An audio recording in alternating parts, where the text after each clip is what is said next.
तो नमस्ते, मेरा नाम है जुनाद ली और मैं हूं दक्षिण कोरिया का निवासी। हमारे चैनल कोरिया का लाला में आपका स्वागत है।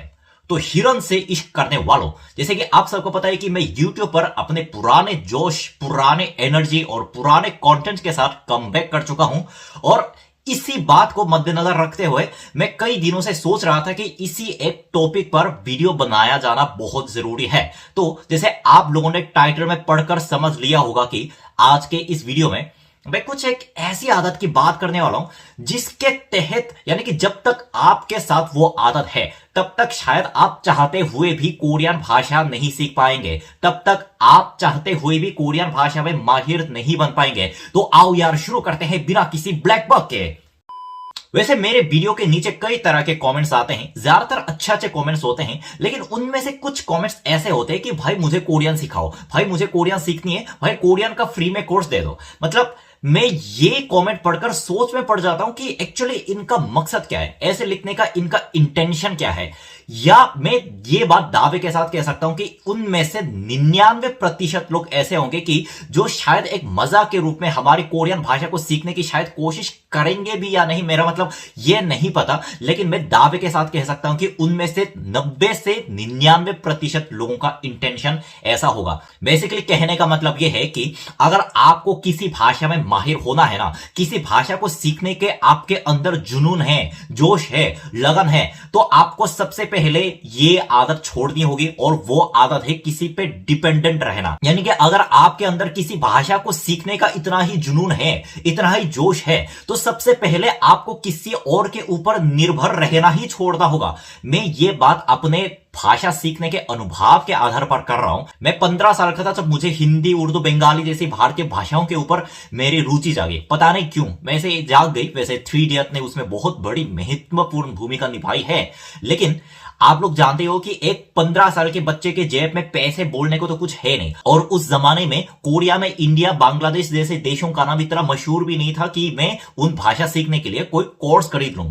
तो मैंने क्या किया कि बस हमारे घर के सामने एक सरकारी लाइब्रेरी है, वहां पे मैंने हिंदी और बंगाली की पुरानी से पुरानी किताबें उधार ली और फिर उसको मैंने बस कलम से लिखना शुरू किया। मेरा मतलब देवनागरी से ए से ह तक शुरू होता है और बंगाली में ओ से हो तक जो अक्षर होते हैं उसको बस मैंने पेन से इतना रटा, तब तक रट रहा जब तक ये सारे अक्षर मेरे दिमाग में पूरी तरह से बैठ नहीं जाते। चलो, अक्षर याद रखने में मुझे 1-2 महीने का समय लगा। उसके तुरंत बाद मेरे सामने खड़ा हुआ एक बहुत बड़ा पहाड़, क्योंकि तब मुझे हिंदी बंगाली का ग्रामर स्ट्रक्चर कुछ पता भी नहीं था। और हिंदी में जो लिंग होते हैं ना, जैसे कि पुरुष और स्त्री, यानी मेरा, मेरी, मेरे, इन दोनों का अंतर जो होता है, ये स्ट्रक्चर हमारी भाषा में देखने को बिल्कुल नहीं मिलती। और बंगाली का जो कई उच्चारण ऐसे होते हैं जो विदेशियों के पक्षों में बहुत मुश्किल होते हैं। तो मुझे ऐसा लगा कि मैं ऐसी कौन सी पहाड़ की चढ़ाई कर रहा हूं जो मुझे इस तरह की मुश्किलें तबा के आ रही है। लेकिन मैंने क्या किया कि बस अपने हाथ में एक कलम उठाई और मेरे बगल में रखे हुए एक सफेद कागज, उस पे किताब के पूरे लेख को तब तक लिखता रहा जब तक ये सारी सामग्री मेरे दिमाग में बैठ ना जाती। इस रटने के, मेरा मतलब लिखने के तरीकों को कोरिया में कई बार मूर्खों के पढ़ाई करने का तरीका कहा जाता है। यानी जिनके पास बुद्धि कम है वही लोग इस तरह से पूरी किताब को कागज पे लिखते हैं और फिर उसको अपने दिमाग में डालने की कोशिश करते हैं। वैसे आप लोगों में से कई लोगों को पता होगा कि स्कूल के टाइम पे मेरे ग्रेड हमेशा क्लास के लास्ट में रहते थे। जैसे लोग बात करते हैं ना कि हमारे ग्रेड आसमान की ऊंचाइयों को छू रहे हैं, वहां पर मेरे ग्रेड जमीन की ऊंचाइयों को छू रहे थे। समझ रहे हो? यानी तब मेरे पास भाषा को प्रभावी ढंग से सीखने का कोई तरीका नहीं था और आज भी नहीं है। मैं जब भी कोई भाषा सीखने की कोशिश करता हूं, जैसे मैंने 6 महीने में तुर्की की भाषा सीखी, तो क्या करता हूं कि पहले एक किताब लेता हूं, चाहे लाइब्रेरी से या फिर चाहे बुक स्टोर से किताब लेता हूं और फिर उस किताब को ए से जेड तक, यानी हिंदी में कहा जाए तो अ से ह तक, उस किताब को पूरी तरह से अपने दिमाग में डालने की कोशिश करता हूं। मुझे परवाह नहीं है कि उस काम के लिए मेरे हाथ को कितना काम करना पड़े, मुझे इस बात की कोई परवाह नहीं है उस काम के लिए मुझे किताब के सारे कागज ही फाड़ने क्यों ना पड़े। मैं तब तक यह काम दोहराता हूं जब तक किताब की पूरी सामग्री मेरे दिमाग में बैठ नहीं जाती। तो मतलब आप लोगों को यह बात सुन के हंसी आ रही होगी कि मतलब मेरे पास इतनी भी बुद्धि नहीं है कि मैं पूरे किताब को ही कागज पे लिख देता हूं, पूरी किताब को ही लिखने की कोशिश करता हूं। लेकिन जब आप ऐसे 1 साल तक या फिर 6 महीने तक इसको प्रभावी ढंग से करते हो ना, तो मेरी मानो ना मानो लेकिन उस काम को 6 महीने तक करने के बाद आपके दिमाग में उस भाषा की जो बेसिक स्किल होती है ना, वो उत्पन्न होने लगती है। तब आप खुद से सेंटेंस बना सकते हो और फिर छोटे छोटे सेंटेंस का इस्तेमाल करके लोगों से बात भी कर सकते हो। लेकिन तब मेरे पास कोई भारत या कोई बांग्लादेश से दोस्त भी नहीं था, तो मैं क्या करता था कि पीछे जो दीवार देख रहे हो ना, दीवार से बात करता था। यानी आज मेरे साथ क्या हुआ और फिर इस विषय को लेकर मेरा क्या ख्याल है। सुनने वाली तो मात्र दीवार थी, क्योंकि दीवार के भी कान होते हैं।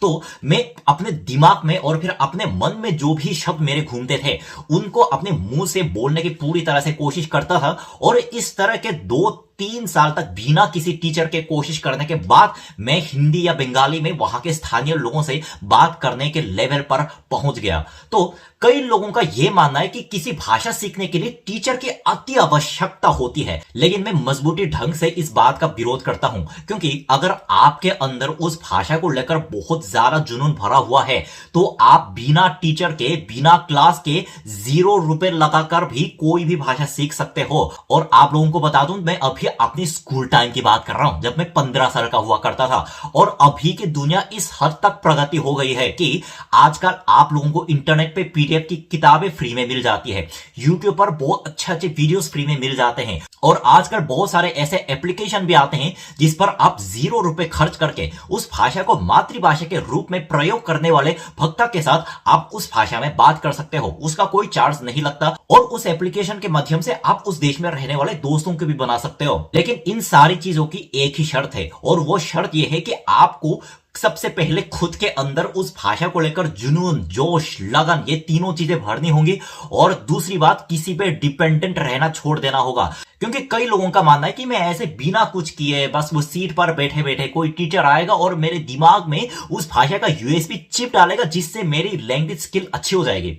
एक्चुअली मैं भी यही चाहता हूं। मैं अभी तुर्की और उज्बेकिस्तान की भाषा सीख रहा हूं, तो मुझे भी शब्द याद रखने का बिल्कुल भी मन नहीं करता है। लेकिन क्या कर सकते हैं, मुझे सिर्फ अपने हाथ चलाने पड़ेंगे ताकि मैं उस देश में जाकर बिना किसी प्रॉब्लम के वहां के लोगों से बात कर सकूं और उस देश के जो गाने बनते हैं उसको बिना लिरिक्स के मैं पूरी तरह से समझ सकूं। तो यहां तक सुनने के बाद कुछ लोग ये कहने आ जाएंगे कि मैं गुरूर दिखा रहा हूं, तो उनकी काइंड इंफॉर्मेशन के लिए मैं ये बता दूं कि ये कोई गुरूर नहीं बल्कि सच्चाई है। मैंने बिना किसी कोर्स के, बिना किसी टीचर के मदद के 3-4 साल की पढ़ाई करके हिंदी और बंगाली यहां तक सीख लिए और फिर ये अभी मेरी नौकरी यानी कि मेरा पेशा बन गया है। तो आप लोग भी कर सकते हो, लेकिन उसके लिए सबसे पहले किसी पे डिपेंडेंट रहने की ये आदत है, इसको छोड़ना होगा। आपको ये ठानना होगा कि मुझे अपने दम पे करना है, अपने दम पे सीखनी है। चाहे आपका मकसद जो भी हो, मैं कुछ नहीं कहूंगा। कुछ लोगों को कोरिया घूमना हो सकता है, कुछ लोगों को कोरिया में नौकरी करनी हो सकती है, या फिर कुछ लोगों को कोरिया के लोंडिया से शादी करने का इरादा हो सकता है। लेकिन इरादा जो भी हो, आपके अंदर जब तक जुनून, एनर्जी, जोश, ये तीनों चीजें नहीं आ जाती, तब तक दुनिया का कोई भी श्रेष्ठ टीचर आ जाए तो भी कुछ नहीं हो सकता। लेकिन अगर आपके अंदर ये तीनों चीजें भरपूर मात्रा में हो तो आप बिना टीचर के भी 0 रुपए खर्च किए आप उस भाषा में माहिर बन सकते हो। ये मेरा अनुभव है। तो बस यार, आज के वीडियो में इतना ही। मैं वापस आऊंगा और मजेदार वीडियो के साथ। तब तक क्या करना है, सावधान रहना है, सुरक्षित रहना है, क्राइम रहना है और पेट्रोल रहना है। अनूप सोनी का आशीर्वाद आप लोगों के सर पर रहे। जय साउथ कोरिया और जय हिंद।